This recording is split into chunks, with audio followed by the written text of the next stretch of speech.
ఇంత ఒక హ్యాండ్సమ్ హీరోని మీరు పెళ్లి చేసుకుంటున్నారు అండ్ న్యాచురల్లీ చాలా మంది అమ్మాయిలు ఆయనకి లైన్ వేసి ఉంటారు, ఫోన్ చేసి ఉంటారు, ఫోన్లు ఫ్యాన్స్ రకరకాలుగా హీరోయిన్స్ తో వర్క్ చేస్తారు.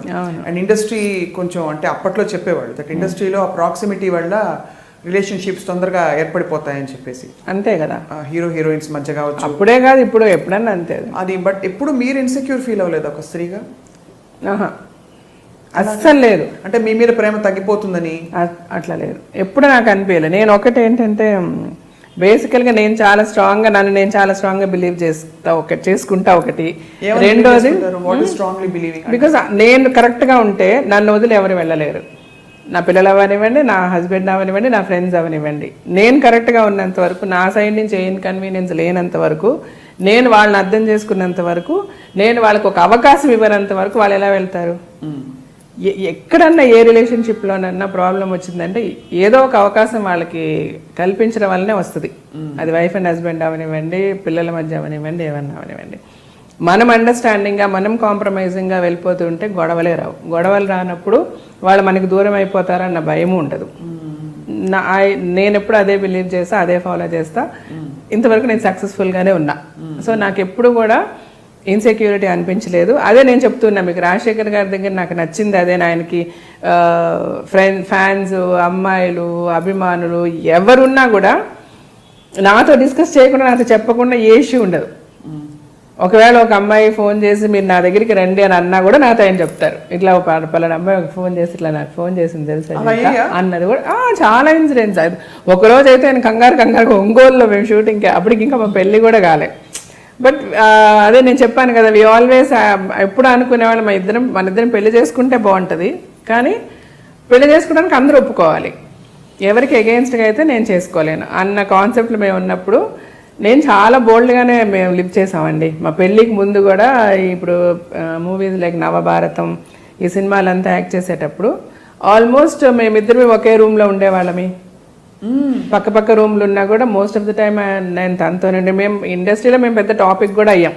చాలా మంది మా గురించి మాట్లాడుకోవడం కూడా జరిగింది. పెళ్ళి అవుతుందో లేదో మళ్ళీ మన నవ్వుల పాలు అయిపోయామే 10 మందిలో అని నేను ఎప్పుడు అనుకోలే. నేను అంటే ఎక్కడ ఏ రోజు నేను అనుకోలే. మా మదర్తో కూడా, మా మదర్ చాలా బాధపడేవారు, మా ఫాదర్ బాధపడేవాళ్ళు.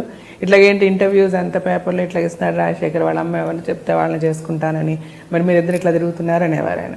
సో నేను ఒకరోజు మా పేరెంట్స్కి చూసి చెప్పేశాను, మమ్మీ ఇంతే.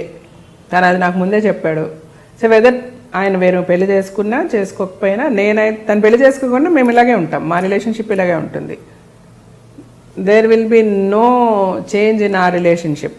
బట్ అది ఇంకో అమ్మాయి వచ్చి ఉంటే అంటే అప్పుడు ఒకవేళ అమ్మాయి యాక్సెప్ట్ చేయకపోతే maybe we would have been good friends. అది తన ఇష్టము, ఆయన ఏం చెప్పుకుంటారో ఎట్లా చేసుకుంటారో అది తన సోల్మేట్స్ అని మీకు ఫీల్ అయ్యారు. అంతే, నేను అలాగే ఫీల్ అయ్యి, తను అలాగే ఫీల్ అయ్యారు. తను యాక్చువల్గా ఒక అట్ వన్ టైం చాలా ఒక ప్రపోజల్ అంతా ఓకే అయిపోయి, వాళ్ళ ఇంట్లో వాళ్ళకంతా ఓకే అయిపోయి, పెళ్లి రాజశేఖర్కి వేరే అమ్మాయితో అంతా ఫిక్స్ అయిపోయింది.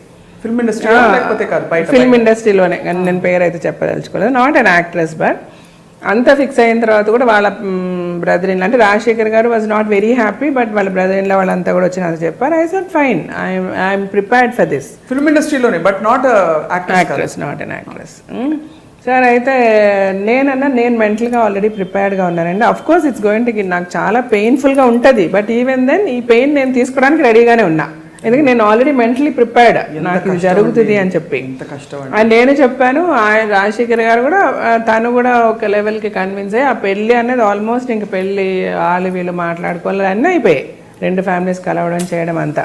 బట్ తర్వాత ఒక 1 డే ఆ అమ్మాయి నన్ను అంటే తను నాతో చదివింది స్కూల్లో, నాకు 1 year సీనియర్ అమ్మాయి. ఎవరో చెప్పచ్చు కదా? లేదు చెప్పకూడదు, దట్స్ నాట్ నైస్. సో అయితే తను ఒకరోజు రాజశేఖర్ గారు ఫోన్ చేసి తను నేను కలవాలంటుంది. మా సినిమా స్టోరీలా ఉంటుంది మరి యాక్చువల్గా. So early morning 5 o'clock 6 o'clock ఏదో గుడికి వెళ్దాం అనుకున్నా. వాళ్ళిద్దరు వచ్చారు, నేను వెళ్ళాను. మేము గుడికి వెళ్ళాము. ఎప్పుడు లైక్ ఆయనకు ఒక కారు ఉంది, యాంబీ అనమాట, అప్పుడు తను యూజ్ చేసేది. సో తను ఫ్రంట్లో నేనే కూర్చునేదాన్ని ఎప్పుడు నార్మల్గా. ఆ రోజు మటుకు ఆ అమ్మాయి కూర్చుంది, నేను వెనక్కి కూర్చున్నాను. మేము వెళ్ళాము, గుడికి వెళ్ళాము, చూసామన్నీ అయింది.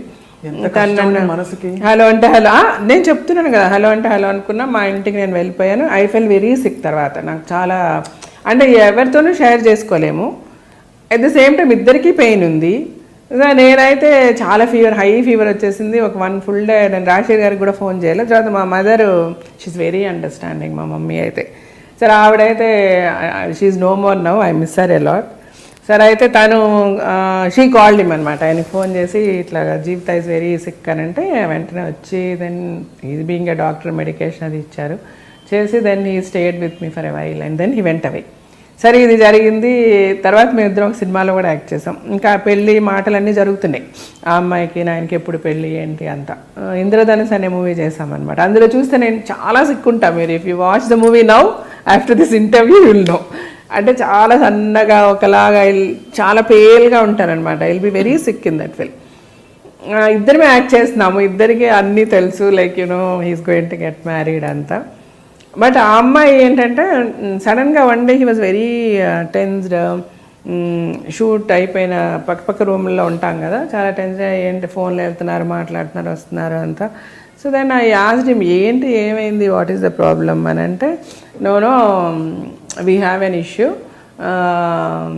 వాళ్ళ పేరెంట్స్, ఆ అమ్మాయికి నేను నీ గురించి చెప్పాను కదా, ఈ అమ్మాయి వాళ్ళ పేరెంట్స్కి చెప్పి so then now she insist me that మన ఇద్దరు మీ పెళ్లి చేసుకోవాలంటే hereafter you should not, నువ్వు జీవిత గారితో మాట్లాడకూడదు, మీరు తనతో యాక్ట్ చేయకూడదు, ఇవన్నీ చెప్పారు మా పేరెంట్స్ చెప్తున్నారు.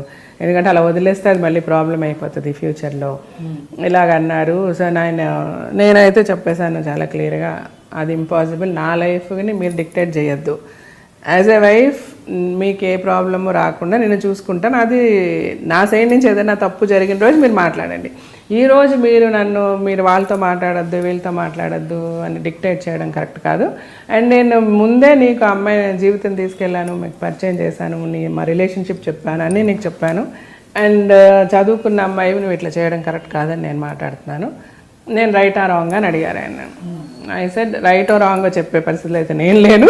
ఫస్ట్ ఆఫ్ ఆల్ మీరు ఏ డెసిషన్ తీసుకున్నా ఇట్స్ ఓకే నాకు, because you don't trouble yourself. మీరైతే ట్రబుల్ అవ్వద్దు, దీని గురించి ఎందుకు టెన్షన్.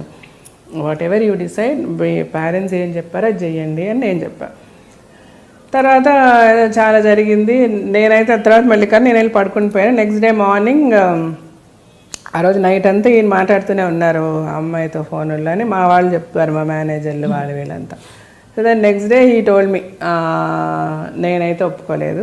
సో దెన్ వాళ్ళకి ప్రాబ్లం ఉందంట, ఆ అమ్మాయిని అమెరికా పంపించేశారు అని చెప్పారు. సరే ఓకే మీరు ఏం చేయాలనుకుంటున్నారంటే నేను అమ్మాయితో ఓపెన్గా చెప్పేసి, నువ్వు నీ పేరెంట్స్ నువ్వు డెసిషన్ తీసుకో. అమ్మాయికి యాక్చువల్గా ఈ ప్రపోజల్ వచ్చింది, ఆ అమ్మాయి చాలా ఇష్టపడి ఈయన చేసుకోవాలని చాలా పెద్ద లెవెల్లో వచ్చే మాట్లాడారనమాట. సో ఈయనకి బాగా తెలుసు ఆ అమ్మాయికి ఆయన అంటే ఇష్టమని. సో నా వరకు అయితే నీకు ఏ అష్యూరెన్స్ అయితే నేను ఇచ్చాను అవన్నీ ఓకే.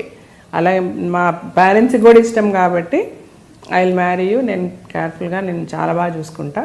బట్ జీవిత విషయం నేను ముందు నుంచి నీకు చెప్పిందే. తను ఎప్పుడు కూడా నాకు మంచి ఫ్రెండ్గా ఉంటుంది. మా రిలేషన్షిప్ ఎంతవరకు ఉంటుందని అది నీకు అనవసరం. మేబీ నేను తర్వాత కూడా తనతో మాట్లాడినేమో, అది వేరే. బట్ నాకు అది కండిషన్గా పెడితే నాకు నచ్చదు. అది నాకు I cannot take it. So you take a call, నీ పేరెంట్సా నేనా అని నేను చెప్పేశాను. తను వాళ్ళ పేరెంట్స్ మాట విని యూఎస్ వెళ్ళిపోయింది. ఫర్గెట్ ఇట్ అన్నారు ఆయన, అంతే. ఇంకా ఆ తర్వాత మామూలుగా మేము 2-3 ఫిల్మ్స్ యాక్ట్ చేసాము. మగాడు టైంలో ఈ మెట్ విత్ అన్ యాక్సిడెంట్. ఆ యాక్సిడెంట్ తర్వాత వాళ్ళ ఫ్యామిలీ. సో ఐడియా ఎక్కడి నుంచి వచ్చింది పెళ్లి చేసేసుకోండి మీరు ఇంకా చాలు అనేసి? పెద్దవాళ్ళు చెప్పారా? పెద్దవాళ్ళే, వాళ్ళే చెప్పారు. వాళ్ళే అంటే ఇంకా యాక్సిడెంట్ తర్వాతనే హాస్పిటల్లోనే ఉన్నారు ఆయన. ఆల్మోస్ట్ 1 month 1.5 month హాస్పిటల్లో ఉన్నారు. తనతో నేను హాస్పిటల్లోనే ఉన్నా.